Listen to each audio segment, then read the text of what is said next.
అందరికీ నమస్కారం. నేను మీ పిసిరెడ్డి. ఓపెన్‌గా ఉన్నది ఉన్నట్లుగా పచ్చి నిజాలు ఏది సాధ్యం, ఏది అసాధ్యం, ప్రభుత్వాన్ని ఏ విధంగా మనం సమర్థిస్తున్నామో, అదే విధంగా ఏదన్నా ఒక చిన్న పొరపాటున్నా మనకి చెప్పే హక్కుంది. అదేవిధంగా వాళ్ళు ఏదైతే చెయ్యలేరో దాన్ని గూడా మనం చెప్పుకోవచ్చు. ఇందులో ఏమాత్రం తప్పు లేదు. అందులో ఈ ప్రభుత్వంలో ఉన్నటువంటి స్వేచ్ఛ ఇంకా ఏ ప్రభుత్వంలో కూడా ఉండదు. ఆ స్వేచ్ఛతోనే ఈరోజు జగన్మోహన్ రెడ్డి గారిని అరెస్ట్ చేస్తారా లేదా? నేను చాలాసార్లు చెప్పాను. ఒకవేళ జగన్మోహన్ రెడ్డి గారిని అరెస్ట్ చేసేది ఏదన్నా ఉండుంటే మొదటి సంవత్సరంలోనే జరిగుండాలి. ఆ తర్వాత జరగలేదు అంటే జగన్మోహన్ రెడ్డి గారిని ఎప్పటికీ అరెస్ట్ చెయ్యరు. దానికి డిసైడ్ అయిపోవాలి. అది రాజకీయ కారణాల వల్ల అంతే. ఇంకేమీ ఇక్కడ డొంక తిరుగుడు ఏం లేదు. ఇక చెప్పుకోవడానికి కూడా ఏం లేదు. కాకపోతే కొంతమంది అతి తుత్తరగాళ్ళు, వాస్తవంగా చెప్పాలంటే ఈడీ నోటీసులు ఇవ్వబోతుంది, జగన్మోహన్ రెడ్డి గారిని ఈ లిక్కర్ స్కామ్లో అరెస్ట్ చేయబోతుంది, భారతీరెడ్డి గారు కీలక పాత్ర ఉంది ఇందులో. ఏ ఇష్యూ అయినా తీసుకోండి, మీరు బాగా గమనించండి. ప్రతి అవినీతి అంశంలో జగన్మోహన్ రెడ్డి గారి ఇంటి గోడ దాకా వస్తున్నారు, అక్కడికి వచ్చి వెనక్కి వెళ్ళిపోతున్నారు. ఆయన ఇంటికి వాడినటువంటి 40 కోట్ల రూపాయల ఫర్నిచర్ దగ్గర నుంచి లిక్కర్ స్కామ్ వరకు ప్రతి స్కామ్లో కూడా జగన్మోహన్ రెడ్డి గారి పాత్ర లేకుండానే జరగద్దా అండి? మనం అనుకుందాం, ఒక ముఖ్యమంత్రి స్థానంలో ఉండి ఆయన పాత్ర లేకుండానే ఇంత పెద్ద అవినీతి కుంభకోణాలన్నీ వెలుగులోకి వస్తాయా? ఆయన పిఏకి సంబంధించి అక్రమ ఆస్తులు దాదాపుగా 5,000 కోట్లు 10,000 కోట్లు సంపాదించేశాడు. రాజకేశ్ రెడ్డి లిక్కర్ స్కామ్ 3,500 కోట్లు. ఇవన్నీ కూడా తర్వాత వచ్చి ఇంకా ఎర్రచందనం అమ్ముకున్నారు, కొన్ని డూప్లికేట్ కాంట్రాక్టులు చేశారు, కొంతమందికి అయితే మొబిలైజేషన్ అడ్వాన్స్ ఇచ్చేశారు, పనులు చేయకుండానే డబ్బులు ఇచ్చేశారు కొంతమందికి. ఇలాంటివి చాలా ఉన్నాయి తవ్వి తీస్తే. ఇప్పుడు ఒక మున్సిపాలిటీలకు సంబంధించి టీడీఆర్ బాండ్లకి సంబంధించి ఒక పెద్ద కుంభకోణం జరిగింది. తిరుపతిలో ఒక 400 కోట్లు, తునిలో ఒక 400 కోట్లు, ఇలా చెప్పుకుంటూ వచ్చారు.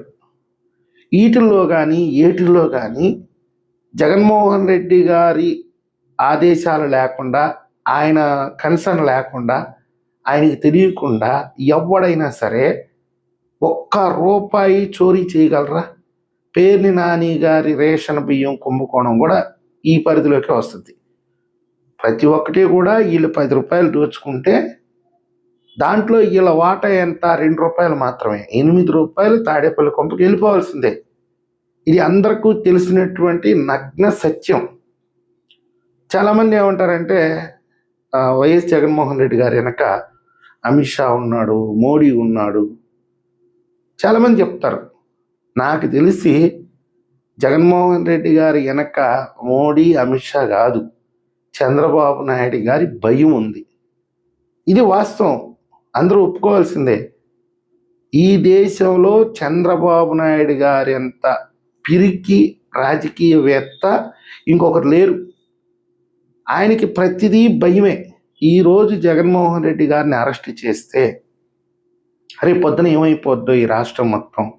ఉండాలి, నేనేం కాదనట్లేదు. బాధ్యత కలిగినటువంటి నాయకుడికి ఈరోజు ఒకవేళ జగన్మోహన్ రెడ్డి గారిని అరెస్ట్ చేస్తే రాష్ట్రంలో అల్లకల్లోలాలు వస్తాయేమో, ఈ ప్రాంతాల మధ్య విద్వేషాలు వస్తాయేమో, జనాలు కొట్టుకుంటారేమో, రోడ్డు ఎక్కుతారేమో, దీనివల్ల ఈ రాష్ట్రానికి వచ్చే పెట్టుబడులు ఆగిపోతాయేమో, ఇలాంటివి ఆయనకు ఉండొచ్చు.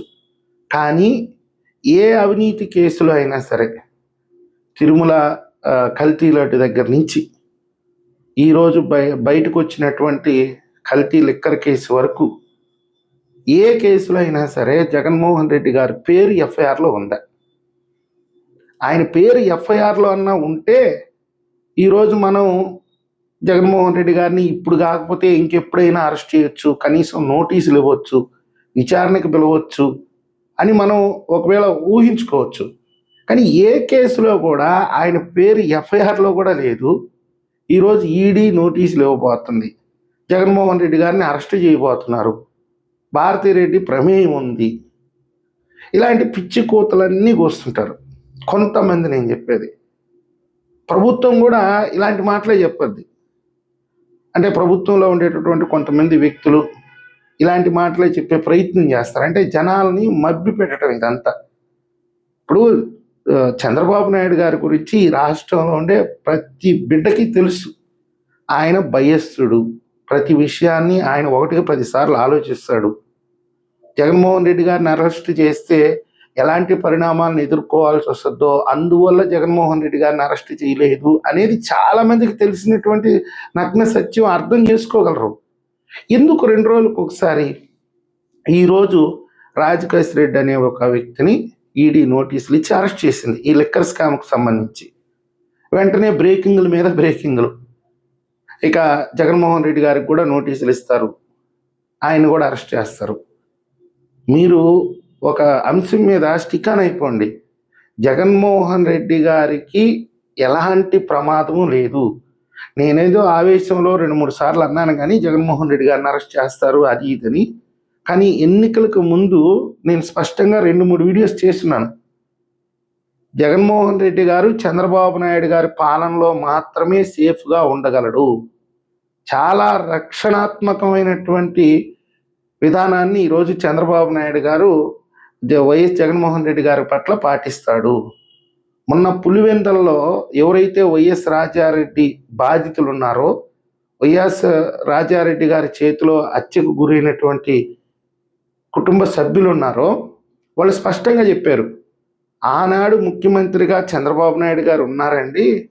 చంద్రబాబు నాయుడు గారు కనుక కఠినంగా వ్యవహరించి రాజారెడ్డిని, రాజశేఖర రెడ్డిని జైల్లో వేసి ఉంటే వాళ్ళ రాజకీయ జీవితం ఆ రోజుతోటే అంతమైపోయి ఉండేది. కానీ చంద్రబాబు నాయుడు గారు ఎందుకో గనేక చట్ట ప్రకారం ముందుకెళ్ళాలి. కొంతమంది అధికారులను అయితే నియమించాడు. అక్కడ ఏబి వెంకటేశ్వరరావు గారు కూడా అక్కడికి వెళ్ళాడు.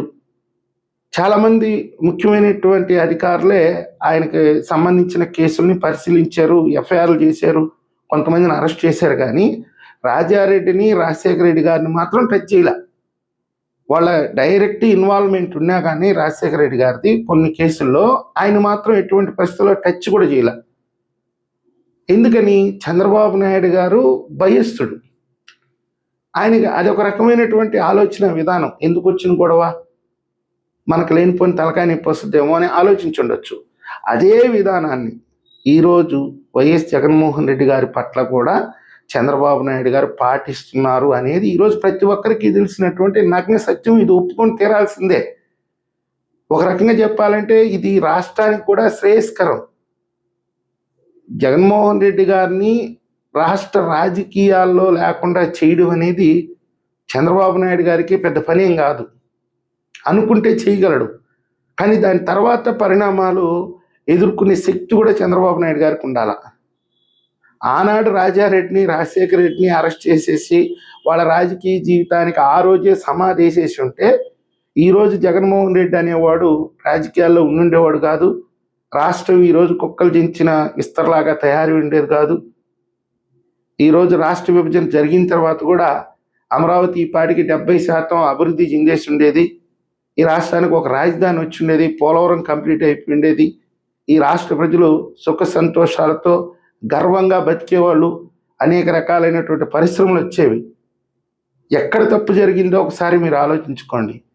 ఆనాడు చంద్రబాబు నాయుడు గారు ఉమ్మడి రాష్ట్ర ముఖ్యమంత్రిగా ఉండి కూడా పులివెందలలో వీళ్ళు నేరాలకు పాల్పడుతుంటే కనీసం వీళ్ళ కుటుంబాన్ని ఆయన ఏ విధంగానూ కంట్రోల్ చేయలేకపోయాడు. దాని ఫలితంగానే ఈరోజు మన రాష్ట్రం సర్వనాశనమైంది.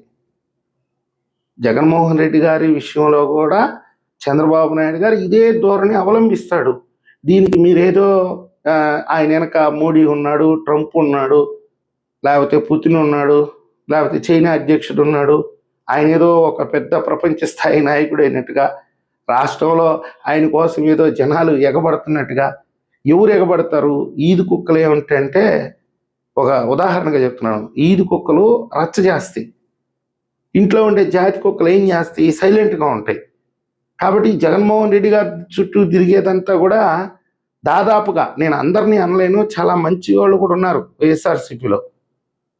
ఈ ఈది కుక్కలన్నీ కలిసి రచ్చ చేస్తూ ఏదో జగన్ పెద్ద వీరుడు సూర్యుడు అన్నట్టుగా వీళ్ళు ప్రజెంట్ చేస్తారు. దీన్ని చూసి చంద్రబాబు నాయుడు గారు ఏమో వీడికి పెద్ద పెద్ద బ్యాక్గ్రౌండ్ ఉంది, జగన్మోహన్ రెడ్డి గారిని కానీ టచ్ చేస్తే ఏదో అయిపోద్ది రాష్ట్రంలో అని ఆయన కూడా అర్థం చేసుకోవాల్సిందే. మనం మొత్తం మీద ఏంటంటే జగన్మోహన్ రెడ్డి గారి గోడ దాకా, ఆయన ఇంటి గోడ దాకా వస్తాయి ఈ కేసులన్నీ. దాని లోపలికి మాత్రం ఎటువంటి పరిస్థితుల్లో చంద్రబాబు నాయుడు గారు వెళ్ళనివ్వడు. దానికి కారణం ఏంటంటే ఈ రాష్ట్రంలో ఒక ప్రశాంతమైనటువంటి వాతావరణం ఉండాలి. మీరు జగన్మోహన్ రెడ్డి గారికి ఈడీ నోటీసులు ఇస్తున్నారు, అరెస్ట్ చేస్తున్నారు. జగన్మోహన్ రెడ్డి గారిని అరెస్ట్ చేసేదానికి ఈడీ దాకా అవసరం లేదు. ఎన్నో కేసులు ఉన్నాయి పెట్టదలుచుకుంటే, కానీ ఇప్పటి వరకు ఎఫ్ఐఆర్లో ఆయన పేరే లేదు, ఏ కేసుకు సంబంధించి కూడా. దయచేసి ఏంటంటే ఏదో కళ్ళగనటం అనేది మానుకోండి. ఈ వీడియో మీకు నచ్చినట్టయితే లైక్ చేయండి, సబ్స్క్రైబ్ చేయండి. మీ అభిప్రాయాన్ని కూడా కామెంట్ రూపంలో తెలియజేయండి.